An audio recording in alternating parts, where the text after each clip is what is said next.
4 months, we have been wrestling, 4 months, 4 weeks.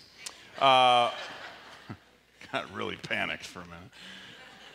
We've been wrestling with one question, a question that you're probably sick of hearing, but one that I think is vitally important.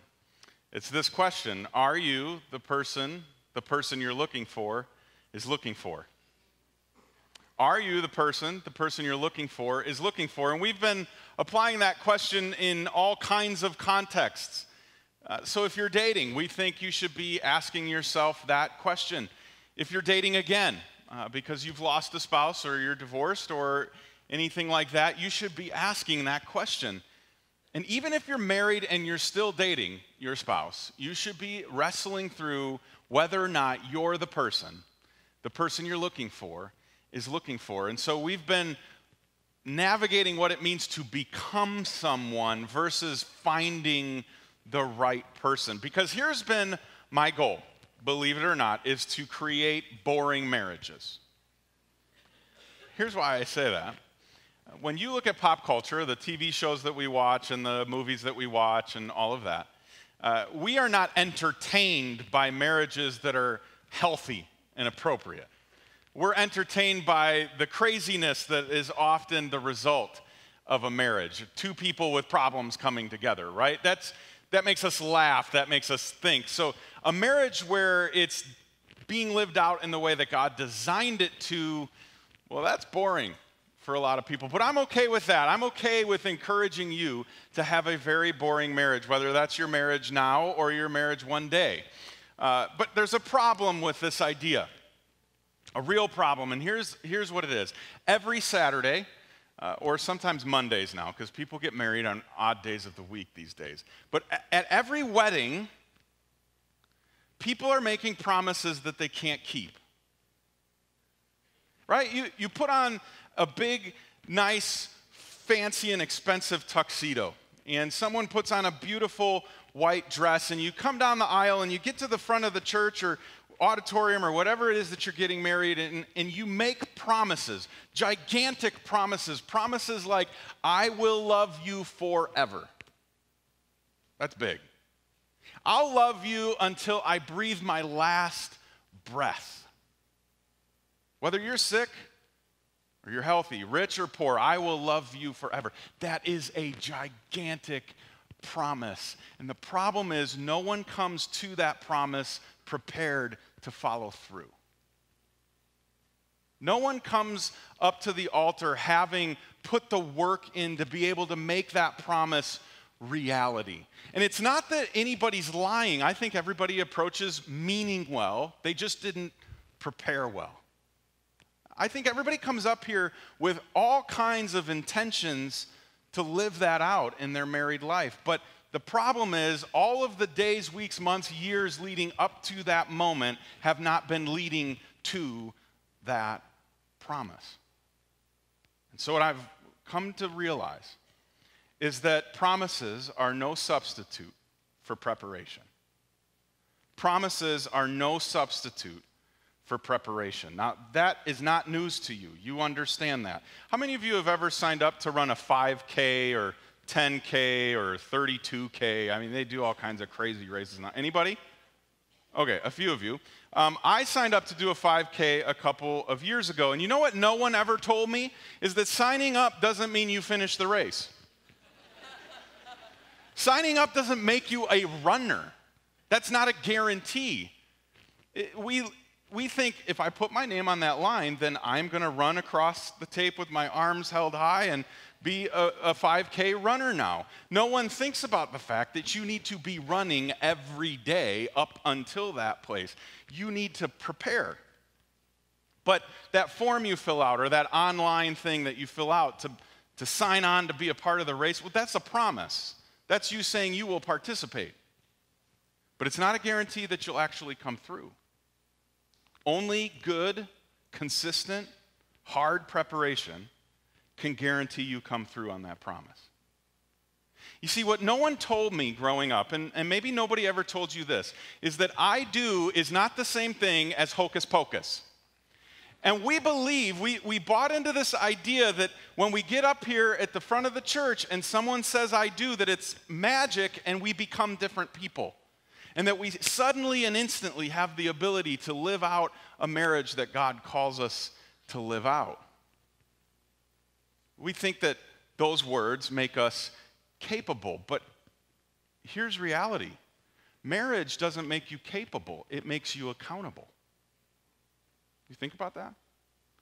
Saying I do, getting married, does not mean that you are automatically capable of fulfilling the promise that you make at the altar. It just makes you accountable to the promise. It just means now you're on the hook for the stuff you're saying. But somewhere along the line, we thought that there's pixie dust floating down from the front of the church, and it just makes us into these godly husbands and wives, and marriages live happily ever after, and then we get home from the honeymoon. And we realize that that's not true. But nobody ever told us, no one ever told us that it doesn't make us capable, that it just makes us accountable. No one ever told us that you actually have to prepare to commit. And that's what I want to drive us to today, is helping you understand that in order to truly commit to someone else, in the way that we've been talking about for the last month, you have to start putting in the work now. Now, some of you are sitting here going, well, bad news, man, I'm already committed and I did not prepare. That's okay. You can begin preparing now. I think you can take some of the things we're going to talk about over the next 20 minutes or so and begin applying them now in your marriage so that you can live out the promises you made back when. So this isn't like just for the people dating. I think this is for everyone. Prepare to commit. Prepare to be the one who carries out the promise you make. Now, there are all kinds of passages in Scripture that talk about this, but I want to look at just two of them today. They're from what I think is the most underrated book of the Bible. Maybe the most underread book of the Bible. It's called Proverbs. And Proverbs is known by some as the book of wisdom because it's just full of wisdom. And what I love about it is that, I don't know if you knew this before, and you might start a new practice with this. There are 31 Proverbs. Chapters in Proverbs. And if you read one a day, you'd read the whole book in 1 month, most months, right? And that means you could read the whole book 12 times in a year, and you might be wise. So that's my recommendation. I think Proverbs is something we should regularly be reading. And what's awesome is it's very hard to take Proverbs out of context because they're kind of these self-contained words of wisdom. And I want to look at two of them this morning. So if you've got a Bible with you, we want to turn to the book of Proverbs. We'll get there in a minute. But there's a word you're going to be introduced to or reintroduced to this morning that I want to make sure we are all on the same page about. It's this word, prudent. I don't know the last time I used that word. I'm not entirely sure I could use it in a sentence. But this word's going to pop up twice this morning. And here's what prudent means. It's acting with or showing care and thought for the future. Now, that's important. Acting with or showing care and thought for the future. You see, I thought that when I say so-and-so is a prudent person, I always thought it was they know how to function in the moment. They're being careful in the moment. They're very present. That's like what a prudent person means. But reality is a prudent person is thinking an awful lot about what's next, what's coming down the road. They understand that all of life is connected in one way or the other, that your tomorrow is affected by today. The direction that you are facing in this moment is going to have repercussions in your next moment. That's what a prudent person understands, and they live their life accordingly. And so as this word shows up, I want you to make sure you're thinking along those lines. So we're going to be in Proverbs chapter 14 this morning, if you're flipping there. And I want to start in verse 8. Proverbs 14:8 reads like this. The wisdom of the prudent is to give thought to their ways. There's that word. The wisdom of the prudent is to give thought to their ways. Now, why would Solomon used the word ways? What does ways mean? What does that have to do with? Well, here's my best understanding of it. It's your behavior. It's your patterns in life. It's the path that you've been walking on. It's the trends that you've been living. Now, here's what's interesting about that. Your ways are so much about your past, but a prudent person thinks about the future. If he says a prudent person thinks about your ways, that has to do with where you've been, which means it must be a part of understanding your future, what's coming. That the two must be connected somehow, some way. That a person who's worried about what's coming must be concerned with what's been. I think of it in terms of the social media platform Twitter. I know not everybody's on Twitter, but there's an interesting phenomenon that we've started to use in our life where we've changed our vernacular and we talk about things that are trending. Even on sports radio now, if you listen to sports radio during the day, they'll have a segment in their broadcast, what's trending on Twitter today? And they'll apply it to like sports, or if you listen to politics on radio, it'll be about that. But through Twitter, you can get a bead on what everybody's talking about that day. But here's what's interesting. What's trending is never about what people will talk about. It's about what people are or have been talking about. Right? It's not, hey, we're predicting that this is going to be the water cooler conversation in your workday. It's chances are, if you go to the water cooler, they're going to be talking about this. This is what's been on the minds of people up until this point. So trending isn't so much about what's next. Trending is about what has been. And a prudent person understands what's been trending in their life. And this is how it applies to dating and sex and marriage and all of what we've been talking about. We cannot allow ourselves to slip into the pattern of only being concerned about the future. Because what happens at tables and restaurants all across the country on date night is they'll be talking and they'll automatically slip into, well, let's imagine the house we're going to buy. And let's imagine the dog we're going to have. And let's imagine the 2.4 kids we're going to have. And the car payment and all of this. And we dream about what's next. We seldom talk about what's been.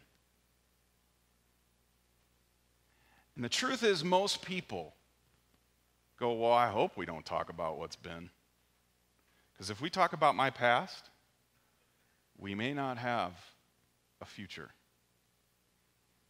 But a prudent person thinks about their ways, thinks about the steps that have been taken, the path that's been walked on to get them to this place so that they're set up for what's next. Solomon finishes his thought in the second half of that verse. He says, but the folly of fools is deception.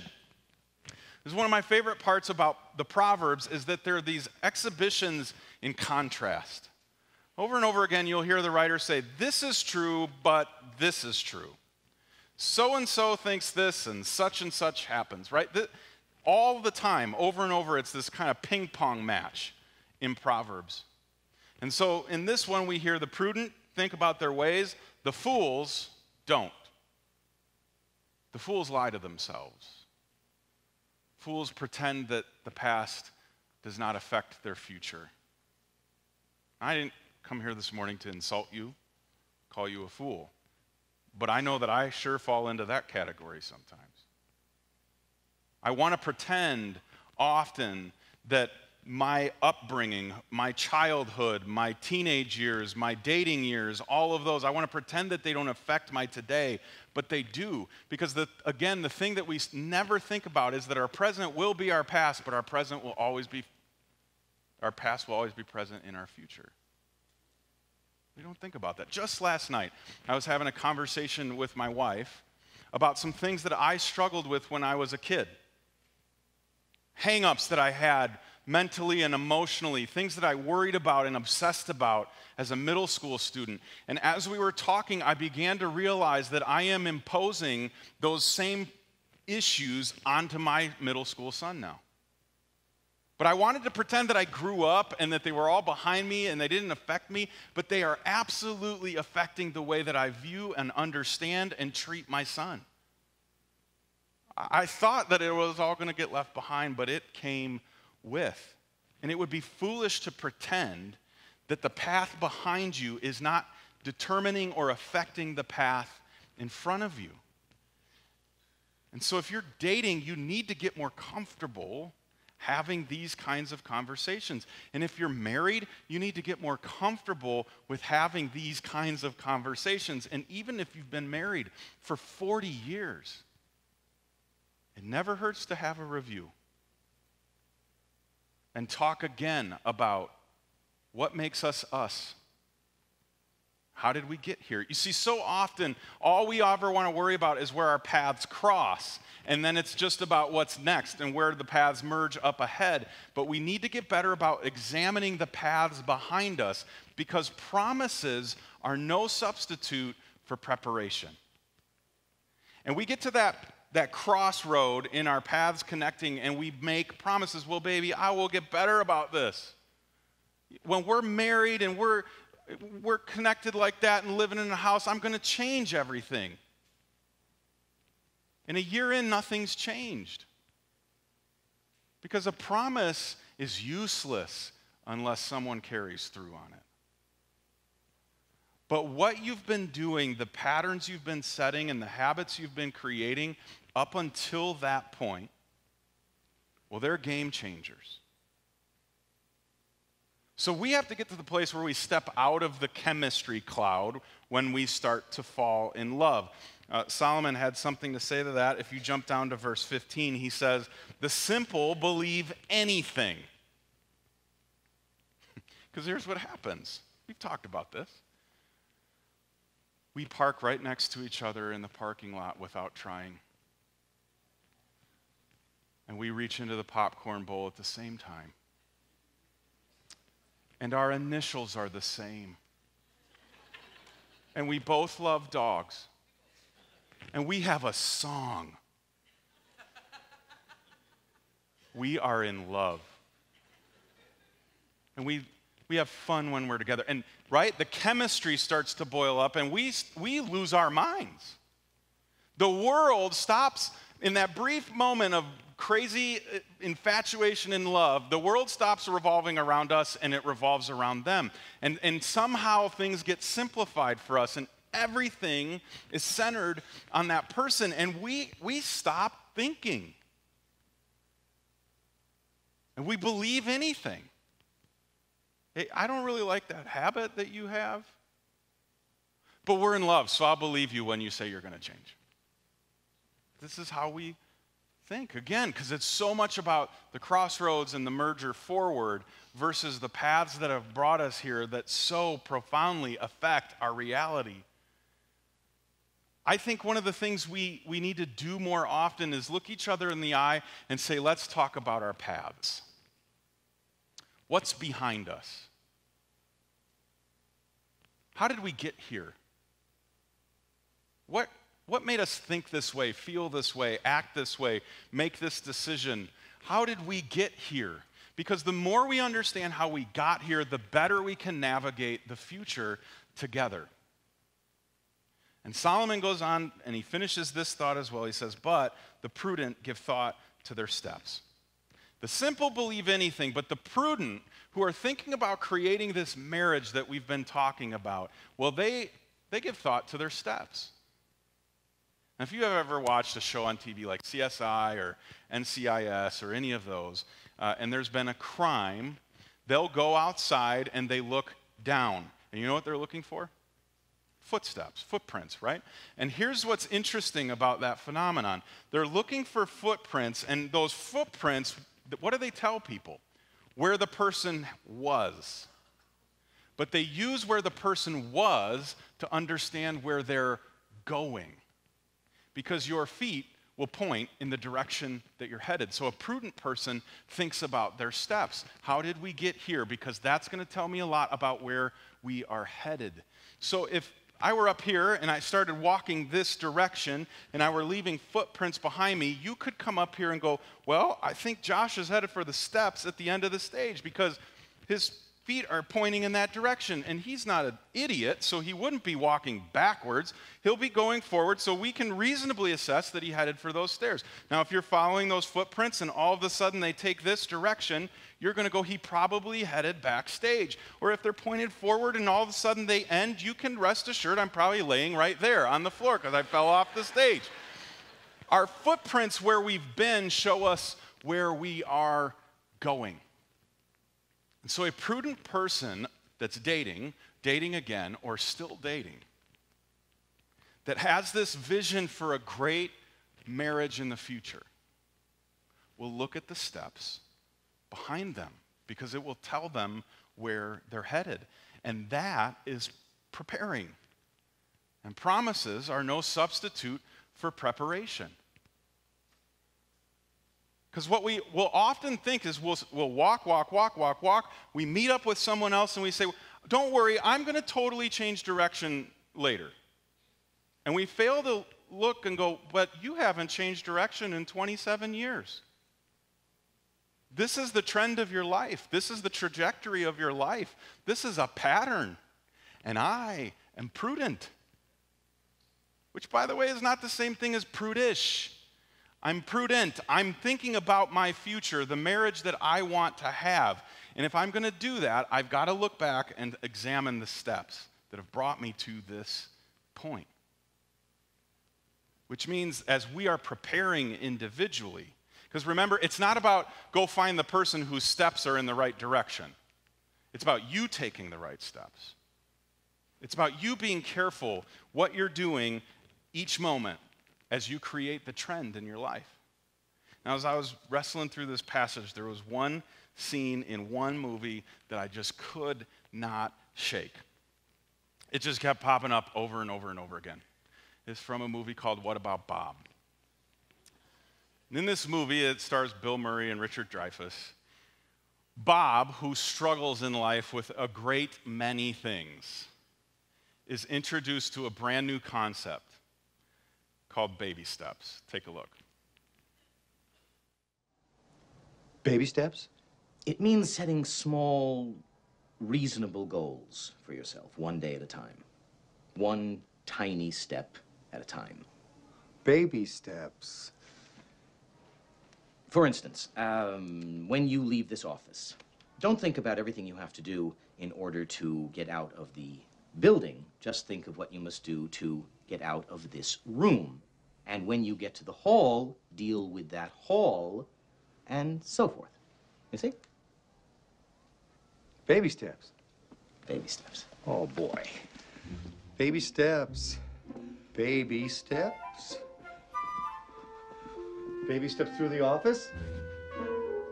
Baby steps out the door. It works.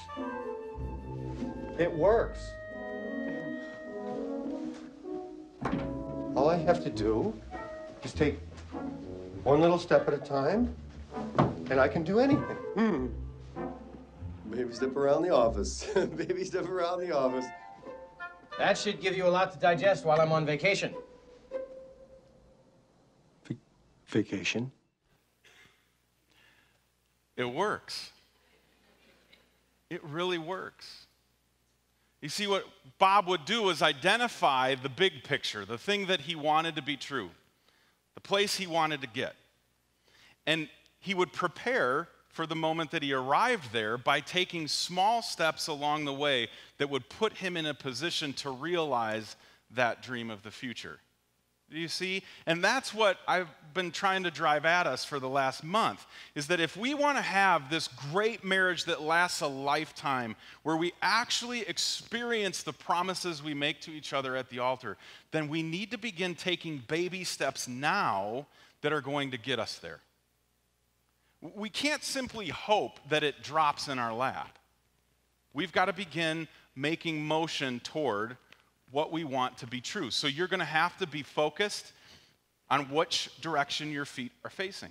You're going to have to be calculated in the little steps that you take. Whether it's who you're dating, or the dates that you go on, or the boundaries you put into that relationship. It's going to be about the small steps along the way. So I thought I'd spend the last few minutes of us together giving you some small steps I think you can be taking today. Now, some of these are going to apply really specifically to our single friends in the room. Others will be able to apply to all of us. But maybe at the very least, the ones that don't apply to you, you can pass on to someone else, lovingly, of course. Step one, address unresolved childhood issues. I didn't say they'd be easy, I just said they'd be small. We need to get better about addressing some of our unaddressed childhood issues because, again, your present will be in your past, but your past will always be present in your future. It's going to come with you. So yes, your mommy and daddy issues will be a part of your marriage. It's just reality. I don't think there's any way around it. And not all of us grew up in the best of homes. And that's going to come into our marriage. It's going to come into even our dating relationships. And we've got to begin to understand that. Because here's reality. There's you on one end of the room, one end of your life, so to speak. And on the other end of the room are your parents. Now, in this graphic, we have the parents very close together. I understand not all of us come from homes where our parents were together our whole lives. So your room is maybe even a little bit more complicated.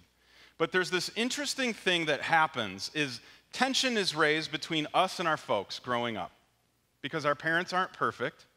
They did their best, but they're not perfect, and we're not perfect either.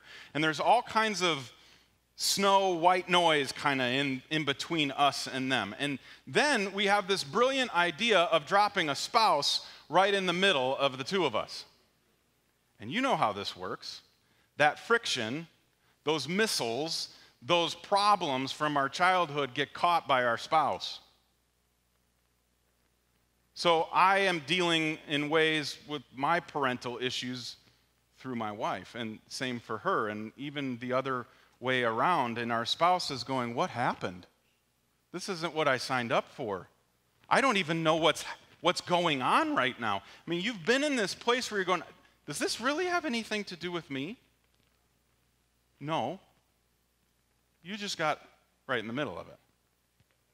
So the best thing for us to do in preparing is to deal with those issues before we get married. To deal with those problems that we all know we all have in a healthy way. Now, quick side road. I think one of the ways you can deal with those issues is to see a counselor. And just my 2 cents, take it for what it's worth. I think healthy people go to counseling. I think sane, good people go to counseling. I think the people who say they don't need it are the ones with the real problems. So I think the best thing you can do is be proactive and bring a third party into the situation and help you navigate it. Because they're going to be able to point things out to you that the people closest to you would get punched for saying. And they're going to be able to help you navigate how you think and operate and all of that in ways that you don't have the faculties in and of yourself to do. So don't feel like you're all messed up because you might go to counseling in order to invest in your marriage down the road because you're trying to get over your childhood issues. I already told you, just last night, some of my childhood issues popped up. I've been married for 14 years. I'm supposed to be a grown-up now. And my childhood issues are still showing up in my everyday life, in the way that I parent and in the way that I adult. So don't be afraid to take that step towards this great marriage that we've been talking about by working through some of those issues. Step 2, think through what you're saying without saying it. Think through what you're saying, even though you aren't saying anything. I've had several guys come up to me and go, okay, let's be fair here. In week 2, you jumped all over the guys about their view of women. When are you going to harp on the women? And I'm like, you need to re-listen to week 2. But I do want to say this. Women, if you don't want to be treated like a commodity, don't dress like one. And this isn't about, hey, look out for your Christian brother and don't be a stumbling block. They need to work on their righteousness too. So this isn't about make life easy for your Christian brothers. Guys, don't use that one. I don't like that. This is just about women, if you want to be treated in the way that God sees you, then dress appropriately. Because you are saying things without saying it. I had someone stop me after church and go, you know what? My dad told me, if you don't like the fish you're catching, change the bait. I thought, that's pretty good. End of sermon. We need to think about the things that we're saying, even though we're not really saying anything. For some of us, we need to think through the last 10 people that we've dated. And I'll hear from women often, and they'll say, well, all men are the same. You know what my response has become? Don't lump me in with that fool. Not all men are the same. All the men you've been dating are the same. Because when you think through the last 10 people you've been dating, do you know what the common denominator is? You. It's you. Now, I'm not saying that's an excuse for the people you've been connected with to be pigs. I'm just saying we have to think through and own, who are we becoming? Are we the person we're looking for is looking for? All right, we'll get off that little soapbox and take a deep breath. Step 3, get out of debt. Some of this is things that I wish someone had told me. But marriage is not a fix for financial problems. And if you don't believe me, just ask the married person down your row. When you got married, did all your financial struggles go away? Chances are they're going to say, nope, they got worse and more complicated. See, marriage is not a fix for financial struggle. So if you're in the room and you are thinking about getting married, honestly, my advice is don't get married till you're out of debt. And you know what's going to happen? You are going to get out of debt fast.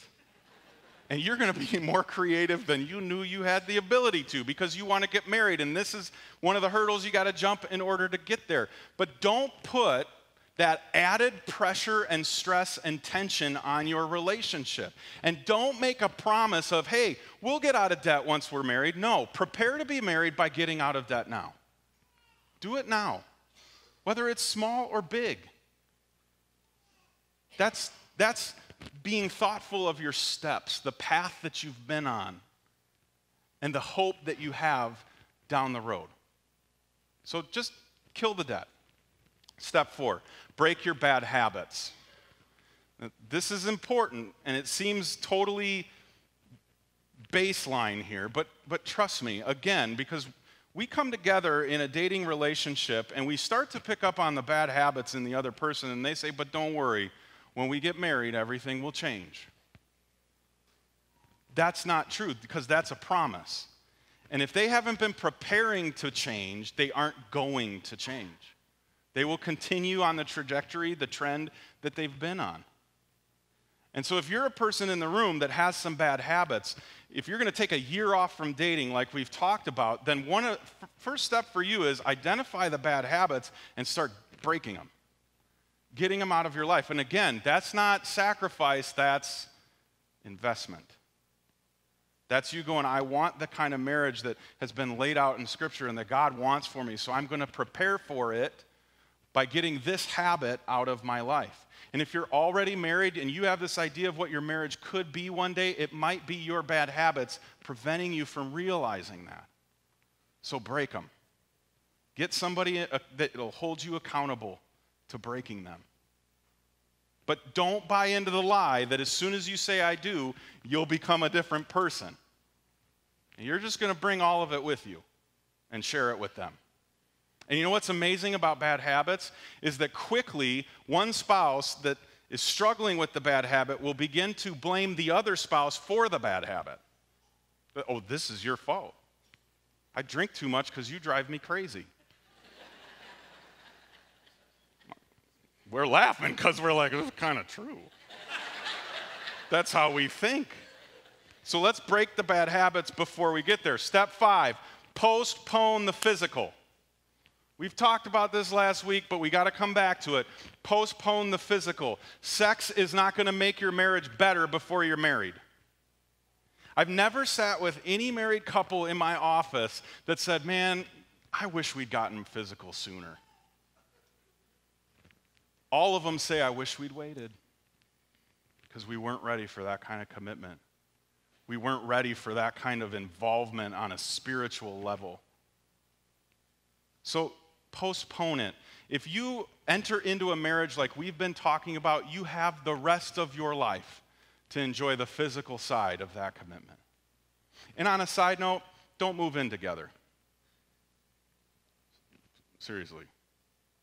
Because I've never had anybody say, I wish we'd moved in together before we got married, because then we would have known this is coming. That's how we think heading into it. It's not how we think coming out of it.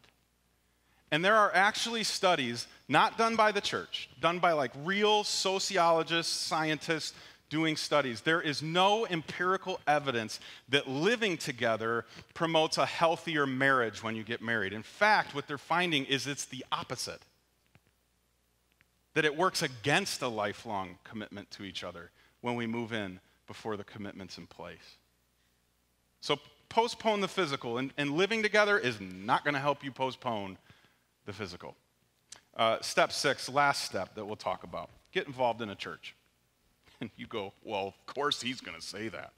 He's the pastor. He's supposed to say things like that. No, I really mean it. Even if it's not at this church, I really mean you should be connected to a church where there are other people trying to be like Jesus too. Because here's the reality. You remember the last time you were in traffic on the highway? An interesting thing happens in traffic. You can be going 80 miles an hour, and with the people coming the opposite direction, it's near impossible to make eye contact with them. You ever notice that? Because they're just zoom, going by so fast, they're going in the opposite direction. But the people that are going in the same direction as you can be going 80 miles an hour, look over to the right and go, that dude's picking his nose. And you can spend several minutes watching him do it. And then you know what happens? He looks over at you and goes, they just saw me pick my nose. And you have this connection. You make eye contact. Do you know why that's possible? Because you're going in the same direction. So the reason I encourage you to get plugged into a church is to get around other people going in the same direction. It adds your opportunities to find real connection that's going to help you take steps toward the marriage and relationship that you've been dreaming about. It's not about big church. It's about helping you find the people you're looking for and become the person you're looking for is looking for. So don't be a promise maker. Be a prepper. Because promises are no substitute for preparation. You can talk the game all you want. But prudent people are going to look at your path. And they're going to look at your steps. And they're going to know otherwise. And if you want to be that prudent person, then wisdom is slow down long enough to address the steps you've been taking to this point so that you have a shot at changing your trajectory with the person you love. So this series, I hope, has messed you up a little bit. I hope it stirred some things up in you. Because you have the opportunity, whether you're dating again, or still dating, you have the opportunity to do it right. The church is in a position to change the story that's been told about marriage. It's had a negative light cast on it because we have really messed it up and made it about things that it isn't. And God says, here's the rules, and if you would play by the rules, you would experience this like I designed it to be experienced, and you really would live happily ever after. But you got to play by the rules because the rules are in place to keep you on the path towards what I designed this all to be. We can do it right. Let's pray.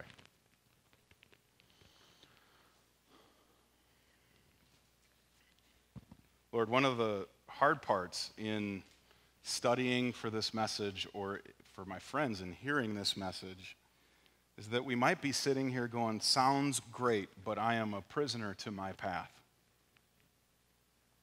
And a habit's a habit for a reason. And I don't know how to change the trends in my life. God, that's what a lot of us struggle with. And a lot of us struggle with the sins we've maybe committed in the past and the mistakes we've made in the past and feel like we can't get by those to experience what we've been talking about. But what I'm so grateful for is the truth that we're free, that we've been given freedom from our past mistakes and our sins. That you haven't left us alone to try and figure this out, but you help us navigate all of it. But that's a promise that we hang on to, that you have put us in a position through your Son to let go of what's been, understand what's been, but let go of it so that we can experience all that you designed this to be.